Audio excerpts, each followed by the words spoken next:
Hi friends, welcome to our நட்சத்திர channel. இந்த வீடியோவில் நீங்கள் என்ன போகிறீங்க அப்படின்னா 20 ஃபுட் ரெசிபீஸ் தான். பேபிக்கு எந்தெந்த மாதிரியான ஃபுட்டெல்லாம் ஃபஸ்ட்டு நம்ம ஸ்டார்ட் பண்ணும்போது 6 மந்த்ஸ் கம்ப்ளீட் ஆனதுக்கப்புறம் தான் பேபிக்கு சாலிட் கொடுக்க ஆரம்பிக்கணும். அப்போ என்னென்ன மாதிரியான ஃபுட்டெல்லாம் கொடுத்தா பேபிக்கு ரொம்ப யூஸ்ஃபுல்லாக இருக்கும் அப்படின்னு சொல்லிட்டு தான் இந்த வீடியோவில் நான் உங்களுக்கு வந்து ஷேர் பண்ண போகிறேன்.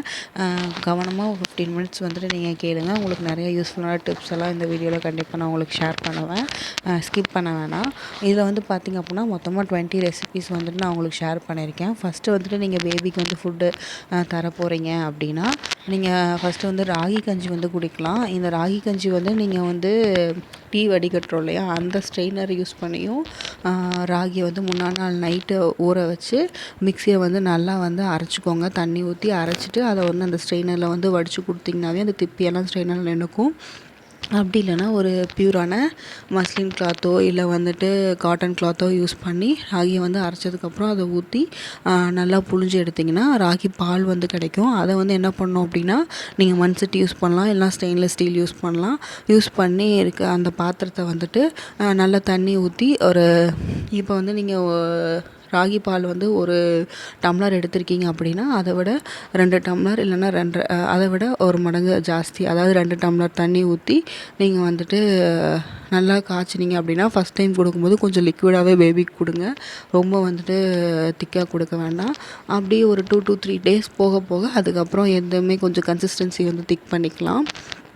அதை வந்து நல்லா வந்துட்டு மசிச்சு, அதாவது நல்லா வந்து காய்ச்சி நல்லா ஆற வச்சு கொடுங்க. எப்பயுமே பேபிக்கு வந்து சுடுதண்ணி வந்து நல்லா பாயில் பண்ணால் வாட்டராக வந்து கொடுங்க. நம்ம சேனல் ரெகுலராக ஃபாலோ பண்ணுறீங்க அப்படின்னா நான் வந்து டே 1லேருந்து என்னென்ன மாதிரியான ஃபுட்டு வந்து பேபிக்கு கொடுத்துருக்கேன், அதாவது 6 மந்த்ஸ் கம்ப்ளீட் ஆனதுக்கப்புறம் என்னென்ன மாதிரியான ஃபுட் வந்து டே 1லேருந்து கொடுத்துட்ருக்கேன் அப்படிங்கிற வீடியோ வந்து நிறைய ஷார்ட்ஸ் வந்து போட்டிருப்பேன். இதுதான் வந்து ஃபஸ்ட்டு வீடியோ உங்களுக்கு வந்து நான் வந்து ரெசிப்பியாக ஷேர் பண்ணுறது. இது வந்து பார்த்தீங்க அப்படின்னா எந்த ஃபுட்டு ஆரம்பித்தாலுமே ஃபஸ்ட்டு இப்போ வந்து ராகி கஞ்சி நான் கொடுக்குறேன் அப்படின்னா அதை வந்து 3 நாளுக்கு, இப்போ நான் இன்றைக்கி மார்னிங் வந்துட்டு ஒரு ஃபஸ்ட் டைம் ஆரம்பிக்கும் போது ஒரு 10 o'clock அந்த மாதிரி ஆரம்பிக்கிறோம் அப்படின்னா 10 மணிக்கு கொடுக்குறோம் அப்படின்னா பால் கொடுத்துட்டிங்கன்னா ஒரு 1/2 hour கழித்து அதுக்கப்புறம் வந்து பேபிக்கு எப்பயுமே சாப்பாடு கொடுக்கும்போது கொடுங்க. பால் கொடுத்த உடனே கொடுத்தீங்க அப்படின்னா அவங்களுக்கு பசியே இருக்காது. ஸோ தட் அவங்க சாப்பிடவே மாட்டாங்க ஒழுங்காக. எப்பயுமே வந்து பால் கொடுத்து முடிச்சுட்டு ஒரு 1/2 மணி நேரம் கழித்து கொடுங்க. அதே மாதிரி தூங்கி எழுந்திரிச்சாங்கன்னா உடனே கூட்டிகிட்டு போய் ஃபீட் பண்ண வேண்டாம். ஒரு 1/2 hour கழித்து வந்து பேபிக்கு வந்து ஃபீட் பண்ணுங்கள். அப்போ தான் அவங்க கொஞ்சம் எழுந்திரிச்சு விளையாண்டு கொஞ்சம் டயர்டாவாங்க, பசி எடுக்கும். மேக்ஸிமம் வந்துட்டு நல்லா பசி வந்ததுக்கப்புறம் அவங்க வந்து ஃபீடிங் எடுக்கணும்னு எதிர்பார்ப்பாங்க இல்லையா, அந்த மாதிரி டைமில் கொடுத்திங்கன்னா கொஞ்சம் நல்லா சாப்பிடுவாங்க. அதே மாதிரி ஒரே பிளேஸில் உட்கார வச்சு கொடுங்க. ரொம்ப வந்து வெளியில் வேடிக்கை காமிச்சிட்டு அந்த மாதிரிலாம் கொடுக்க வேண்டாம். ரெகுலராக அதே பிளேஸை வந்து ஃபாலோ பண்ணுங்கள். வேறு ஏதாவது பொம்மைக்கு இது காமிச்சு விளையாட்டு காமிச்சு ஃபோன் காமிச்சு கொடுத்து பழக்கிட்டிங்கன்னா அப்புறம் நமக்கு தான் ரொம்ப கஷ்டம். என்னோடய பேபிக்கு நான் இந்த மாதிரி எதுவுமே பண்ணுறதில்ல. ஃபீடிங் சேர் வாங்கிட்டு அதில் உட்கார வச்சு தான் ரெகுலராக வந்து ஃபீட் பண்ணுறேன். இதில் வந்து பார்த்திங்க அப்படின்னா நான் ஒரு ஃபுட்டு கொடுக்குறீங்க அப்படின்னா அதை வந்து ரிப்பீட்டடாக 3 டேஸ்க்கு வந்து நீங்கள் ஃபாலோ பண்ணணும். இன்றைக்கி 10 மணிக்கு கொடுக்குறோம் அப்படின்னா அடுத்த நாள் வந்து என்ன பண்ணலாம், மார்னிங் 10 மணிக்கே கொடுக்கலாம். அதுக்கு அடுத்த நாள் அந்த மாதிரி தான். ஃபஸ்ட்டு ஸ்டார்ட் பண்ணும்போது ஒரு வேளை கொடுங்க, அப்புறம் ஒரு 1 வீக் ஆனதுக்கப்புறம் 2 வேளை கொடுங்க, அப்புறம் 3 வேளை கொடுங்க, அப்புறம் அவங்களுக்கு தேவைப்பட்டால் 4 வேளையை நம்ம பிரித்து கொடுக்கலாம். இது வந்து நான் எல்லாமே 7 மந்த்ஸ் நடந்துகிட்ருக்கும் போது என்னென்ன பண்ணணும் அப்படிங்கிறத இப்போ நான் ஷேர் பண்ணியிருக்கேன் வீடியோ. இதில் வந்து பார்த்திங்க அப்படின்னா ஃபஸ்ட்டு ராகி போட்டு ஊற வச்சு கொடுக்கலாம். அப்புறம் 3 நாள் பால் கறந்ததுக்கப்புறம் ஃப்ரூட்ஸ், அதாவது பனானா வந்து நேந்திரப்பழம் கொடுக்கலாம். நேந்திரப்பழம் அந்தளவுக்கு சளி பிடிக்காது. அதில் நிறைய ஹெல்த் பெனிஃபிட்ஸ் எல்லாம் நிறையா இருக்குது. ரொம்ப குழந்தையோட இப்போ நான் ஷேர் பண்ணியிருக்க எல்லா ரெசிபீஸுமே பார்த்திங்க அப்படின்னா பேபியோட என்டையர் டெவலப்மெண்ட்டுக்கு ரொம்ப முக்கியமான ரெசிபீஸ் தான் உங்களுக்கு வந்து நான் வந்து ஷேர் பண்ணியிருப்பேன். அதே மாதிரி பார்த்திங்க அப்படின்னா ஃப்ரெஷ்ஷாக, அதாவது எந்த ஒரு மருந்தும் அடிக்காமல் உங்களுக்கு ஃப்ரெஷ்ஷாக கிடச்சிது அப்படின்னா இன்னும் சூப்பர் பெட்ரு. எதெல்லாம் ஃப்ரெஷ்ஷாக கிடைக்கும் அப்படின்னு பார்த்திங்கன்னா பாசிப்பயிறு நம்மளால் ஈஸியாக வாங்க முடியும், உளுந்து, அந்த மாதிரி அவங்களுக்கு. அதே மாதிரி நீங்கள் வந்து ஷெர்லாக்கெல்லாம் ப்ரிப்பேர் பண்ணுறீங்க, ஹோம்மேட் ஷெர்லாக்கெல்லாம் நிறையா வீடியோஸ் எல்லாம் அவைலபிளாக இருக்குது. எது பண்ணினாலுமே பேபிஸ்க்கு பண்ணும்போது நம்ம எக்ஸ்ட்ரா கேர் எடுத்து நல்லா வாஷ் பண்ணி, மேக்ஸிமம் வந்துட்டு இந்த சோப்பெல்லாம் யூஸ் பண்ணாதீங்க. நம்ம தெரியாமல் கூட பேபியோட வெசல்ஸில் அந்த மாதிரி சோப்பெல்லாம் ஒட்டிகிட்டு இருந்துச்சுன்னா அவங்களுக்கு வந்து வயிற்றுக்குள்ளே போகிறதுக்கான சான்சஸ் இருக்குது. வாஷ் பண்ண பாத்திரமாக இருந்தால் கூட பேபிஸ்க்கு யூஸ் பண்ணும்போது இன்னொரு டைம் நல்லா கழுவிட்டு அப்புறமா அதில் வந்து ஃபுட் போட்டு பேபிஸ்க்கு கொடுக்க ஆரம்பிங்க. மேக்ஸிமம் லிக்விடு மாதிரி பேபி வாஷிங் லிக்விட்ஸ், அதாவது பாத்திரம் விளக்கிறதுக்கு தனியாக லிக்விட் இருக்குது, அதை வாங்கிக்கலாம். அப்படி இல்லைனா நீங்கள் எந்த லிக்விடாக இருந்தாலுமே கொஞ்சம் டைலூட்டடாக நல்லா தண்ணியில் மிக்ஸ் பண்ணிக்கோங்க. ஒரு ஸ்பூன் விம் லிக்விடே எடுத்துக்கிறோம் ஃபார் எக்ஸாம்பிள் அப்படின்னா அதை வந்து ஒரு 2 டம்ளர் தண்ணியில் நல்லா மிக்ஸ் பண்ணி லிக்விடாக ஆனதுக்கப்புறம் பாத்திரம் விளக்குங்க. அப்போ வந்து அந்த இது வந்து எங்கேயுமே செட்டில் ஆகாது, பேபிஸோட ஸ்டொமக்கில் போகிறதுக்கும் வாய்ப்பில்லை. அதே மாதிரி நம்ம வந்து கொஞ்சம் முடிஞ்சதுன்னா கொஞ்சம் செப்ரேட்டான ஒரு பாத்திரம் வச்சு யூஸ் பண்ணுறது நல்லது. அதே மாதிரி மிக்ஸி ஜாரெல்லாம் வந்துட்டு ஒரு சட்னி அரைச்சது இல்லை மிளகாத்தூள் அரைச்சது அதெல்லாம் நல்லா வாஷ் பண்ணாமல் பேபிஸ்க்கு யூஸ் பண்ண வேண்டாம்.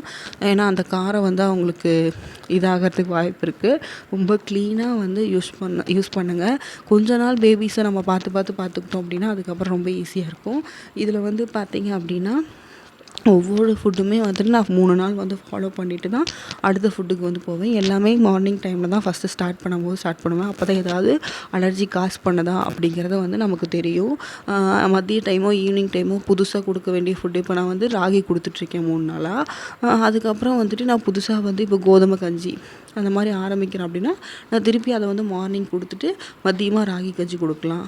அதே மாதிரி வந்துட்டு அதை வந்து 3 நாள் ஃபாலோ பண்ணதுக்கப்புறம் இப்போ ஒரு ஆப்பிள் இன்ட்ரடியூஸ் பண்ணுறோம் அப்படின்னா அது ஒரு 3 நாள் மார்னிங் ரெகுலராக கொடுத்துட்டு மேக்ஸிமம் பார்த்திங்க அப்படின்னா இந்த ப்ரோட்டீன் ரிச் ஃபுட்டு வந்து அலர்ஜி காஸ் பண்ணும்.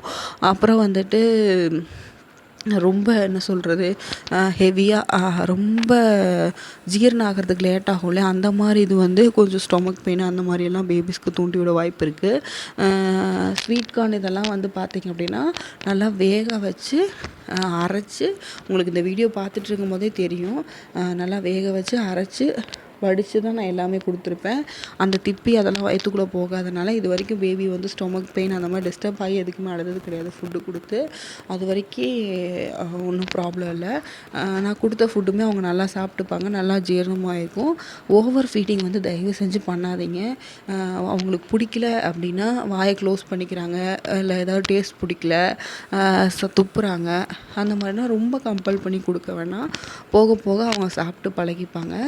நான் வந்துட்டு ஒரு மிஸ்டேக் என்ன பண்ணியிருப்பேன் அப்படின்னா இந்த வீடியோவில் வந்துட்டு இந்த பாசிப்பருப்பு ஊற வைக்கும்போது கொஞ்சம் அதிகமாக சீரகம் போட்டிருப்பேன். அந்த ஜீரகம் வந்து அவங்களுக்கு ஃப்ளேவர் வந்து ரொம்ப அதிகமாகிடுச்சு. உங்களுக்கு போடும்போதே வீடியோவில் தெரிஞ்சிருக்கும், நான் கொஞ்சம் அதிகமாக போட்டிருப்பேன். அந்த மாதிரி வந்து நீங்கள் போட வேண்டாம். சும்மா ஒரு சீரகம் 2 சீரகம் போட்டிங்கனாவே போதும். நம்ம கொஞ்சமாக 1 ஸ்பூன் 2 ஸ்பூன் தான் பருப்பே போட்டு இது பண்ண போகிறோம் ஸ்டார்டிங்கில். அந்த டைமில் நிறையா போடக்கூடாது. நான் அந்த டைமில் தப்பு பண்ணி போட்டுட்டேன். நான் அந்த கிளிப்பு வந்து இருந்தாலும் உங்களுக்கு இன்க்ளூட் பண்ணிட்டேன். நம்ம பழக்கத்தில் அந்த மாதிரி ஓவர் இது பண்ணாமல் கொஞ்சம் பேபிஸ்க்கு பண்ணும்போது கொஞ்சம் இன்னும் கொஞ்சம் பார்த்து பண்ணணும்.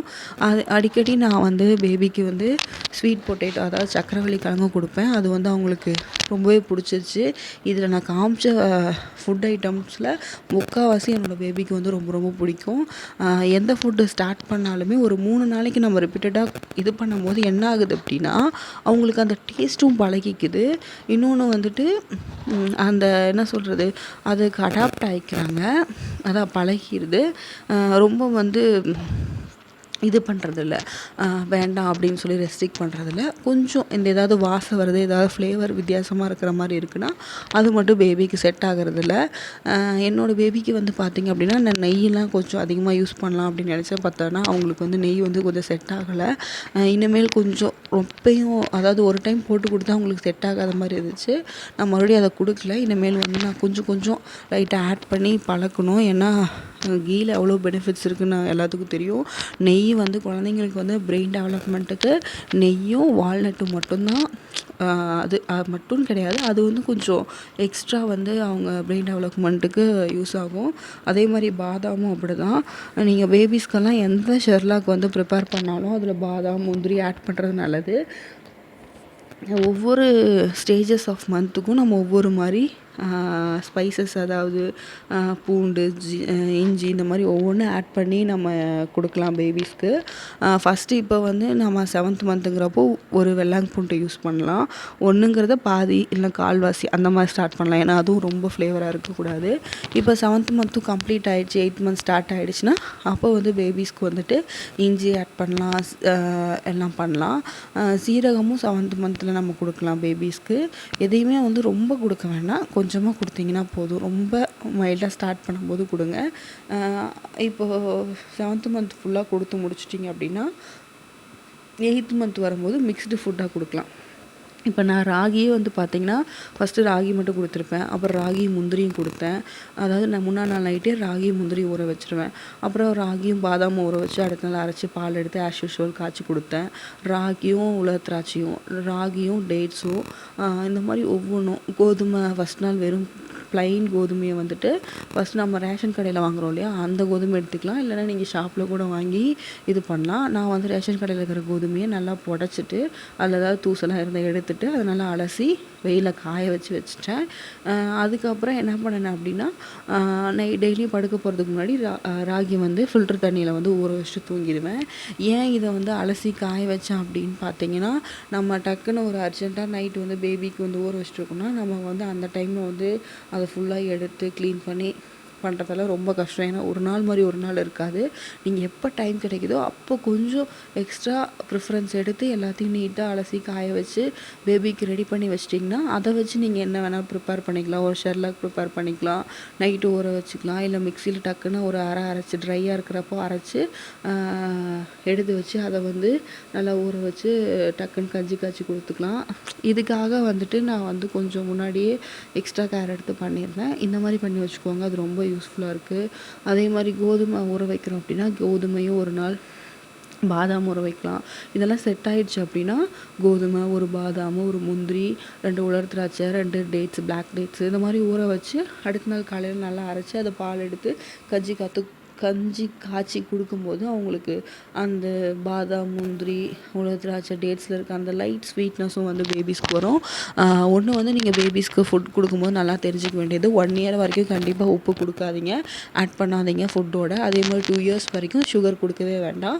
இந்த சுகருக்கு ஆல்டர்னேட்டிவ் என்னென்னு பார்த்தீங்கன்னா, நம்ம ஃப்ரூட்ஸ்லேயே ஏகப்பட்ட சுகர் இருக்குதுங்க. அதே மாதிரி டேட்ஸு, உலர் திராட்சை, இதில் எல்லாமே ஸ்வீட்னஸ் ஆட்டோமேட்டிக்காக இருக்குது. நம்ம இதுக்கு மேலே இன்னொரு ஸ்வீட்னஸ் கொடுக்கணுன்ற அவசியமே கிடையாது. ஃப்ரூட்ஸில் இப்போ மாங்காய், வாழைப்பழம், இந்த மாதிரி நீங்கள் எந்த ஃப்ரூட்ஸ் எடுத்தாமல் ஆப்பிள், இதுலேயே ஏகப்பட்ட ஸ்வீட்னஸ் இருக்கிறதுனால நம்ம இன்னும் எக்ஸ்ட்ரா ஸ்வீட்னஸ் கொடுக்கும்போது அவங்களுக்கு வந்து என்ன சொல்கிறது, சின்ன ஏஜ்லேயே டயபெட்டிஸ் வர்றது, இல்லை ஆல்ரெடி ஜீனில் இருந்துச்சுன்னா சுகர் வரதுக்கான வாய்ப்புகள் இருக்குது. நான் பயப்படுத்துறதுக்காக சொல்லலை. நம்ம வந்து பேபிஸ்க்கு வந்து அந்த 2 இயர்ஸ் வரைக்கும் WHO கொடுக்க வேண்டாம் அப்படின்னு சொல்லி, வேர்ல்டு ஹெல்த் ஆர்கனைசேஷனில் கொடுக்க வேண்டாம் அப்படின்னு சொல்லி சொல்கிறாங்க. டாக்டர் சொல்கிறாங்கன்னா நீங்கள் வந்து அதை ஃபாலோ பண்ணலாம். இல்லை உங்கள் டாக்டர் வந்து என்ன ரெக்கமெண்ட் பண்ணுறாங்களோ அதை ஃபாலோ பண்ணிக்கலாம். என்னோடய பேபிக்கு வந்து பார்த்திங்கன்னா அந்த பீட்ரூட் இது ப்ளைனாக கொடுத்தா பிடிக்கவே பிடிக்காதுங்க. ஸ்டார்டிங்கில் ஒரு என்ன சொல்கிறது, ஒரு 2-3 வாங்கிட்டாங்க. அதுக்கப்புறம் நான் ரெகுலராக அப்பப்போ கொடுக்குறப்ப சாப்பிட்றதே இல்லை. அதுக்கப்புறம் நான் என்ன பண்ணிட்டேன் அப்படின்னா, ஒரு ஆப்பிள் வந்து வேக வைக்கும்போது சும்மா ஒரு 2-3 பீஸ் பீட்ரூட் போட்டு வேக வச்சு அதை அரைச்சி அப்படி மிக்ஸ் பண்ணி கொடுத்துட்றது. இதில் வந்து ஒரு 20 ரெசிபீஸ் தான் நான் ஷேர் பண்ண முடியும் அப்படிங்கிறனால நான் எல்லாத்தையுமே காமிக்க முடியல. இது இல்லாமல் பார்த்திங்க அப்படின்னா மஞ்சக்கரு கொடுத்தேன். நாட்டுக்கோழி முட்டையோட மஞ்சக்கரு மட்டும் நல்லா முட்டையை வேக வச்சுட்டு மஞ்சக்கரு வந்து நல்லா லிக்விடியாக மசிச்சு நல்லா ஸ்ட்ரெயினரில் கட்டி இல்லாமல் ஸ்ட்ரெயின் பண்ணி அதை கொடுத்தேன். அது இல்லாமல் பார்த்திங்க அப்படின்னா இதில் வந்து நான் பாசிப்பயிறு பொட்டோடு இருக்கிறது இதெல்லாம் இருந்திருக்கும். அது இல்லாமல் பார்த்திங்கன்னா உளுந்தங்கஞ்சி கொடுத்தேன். ஹோம்மேட் செர்லாக் அதை எப்படி ப்ரிப்பேர் பண்ணேன்னு பார்த்திங்கன்னா, அரிசி, பாசிப்பயிறு, ஒரு பாதாம், ஒரு 2-3 பாதாம், அப்புறம் ஒரு கொஞ்சம் சீரகம், இதெல்லாம் ட்ரை ரோஸ்ட் பண்ணி அரைச்சி பவுடர் பண்ணி வச்சுருந்தேன், அதை கொடுத்தேன். இது இல்லாமல் வந்து பார்த்திங்க அப்படின்னா பொட்டுக்கடலை, அவல், கொஞ்சம் சீரகம், ஓமம் இதெல்லாம் போட்டு கூட லைட்டாக ட்ரை ரோஸ்ட் பண்ணி 2 பாதாம் போட்டு ட்ரை ரோஸ்ட் பண்ணி பவுட்ரு பண்ணி இன்ஸ்டன்ட் செர்லாக் மாதிரி நீங்கள் கொடுக்கலாம். அதாவது ஒரு ஸ்பூன் போட்டு நல்லா கொதிக்கிற தண்ணியை வச்சு ஒரு 10 நிமிஷம் விட்டிங்கன்னா நல்லா சாஃப்ட் ஆயிரும். அதுக்கப்புறம் எடுத்து கொடுக்கலாம். ஃபஸ்ட்டு வந்து கொஞ்சம் லிக்விட் கன்சிஸ்டன்சியாக வச்சுக்கோங்க, லிக்விடாக இருக்க மாதிரி. அதுக்கப்புறம் கொஞ்சம் திக் பண்ணிக்கலாம். இது இல்லாமல் பார்த்தீங்க அப்படின்னா நான் வந்து உருளைக்கிழங்கு கூட கொடுத்தேன். உங்களுக்கு ஸோ இந்த மாதிரி நீங்கள் வந்துட்டு உருளைக்கிழங்கு இதெல்லாம் வேக வச்சு கொடுக்குறீங்கன்னா நல்லா தண்ணியாக கொடுங்க. அப்போ தான் அவங்களுக்கு வந்து முழுங்குறதுக்கு ஈஸியாக இருக்கும். இந்த வீடியோவில் வந்து நான் 6th மந்த் கம்ப்ளீட்டான பேபிஸ்க்கு எந்தெந்த மாதிரியான ஃபுட் கொடுக்கலான்னு சொல்லி ஷேர் பண்ணியிருக்கேன். இந்த மாதிரி மந்த் பை மந்த் வந்துட்டு என்னென்ன மாதிரியான ஃபுட் வந்து பேபிஸ் கொடுக்கலாம் அப்படின்னு சொல்லி நான் ஷேர் பண்ண போகிறேன். நெக்ஸ்ட் வீடியோ வந்துட்டு எப்படி இருக்குன்னு பார்த்தீங்கன்னா 7th மந்த் கம்ப்ளீட் ஆகி 8th மந்த் நடக்கிற பேபிக்கு என்ன மாதிரியான ஃபுட் கொடுக்கலாம் அப்படின்னு சொல்லி தான் வீடியோ வந்து நான் ஷேர் பண்ண போகிறேன். மறக்காமல் நம்ம சேனல் லைக் பண்ணி ஷேர் பண்ணி சப்ஸ்கிரைப் பண்ணி வச்சுக்கோங்க. பெல் பட்டனை ப்ரெஸ் பண்ணுங்கள். அப்போ தான் உங்களுக்கு வந்துட்டு நான் போடுற வீடியோஸ் எல்லாம் ரெகுலராக வரும். பேபிஸ்க்கு என்னென்ன மாதிரியான ப்ராடக்ட்ஸ் யூஸ் பண்ணலாம் அப்படிங்கிற அன்பாக்சிங் வீடியோ, அதனோட ரிவ்யூ, டயப்பர்ஸோட ரிவ்யூ, இந்த மாதிரி நிறையா இன்ஃபர்மேஷன் நம்ம சேனலில் இருக்குது. மறக்காமல் போய் பாருங்கள், யூஸ்ஃபுல்லாக இருக்கும்.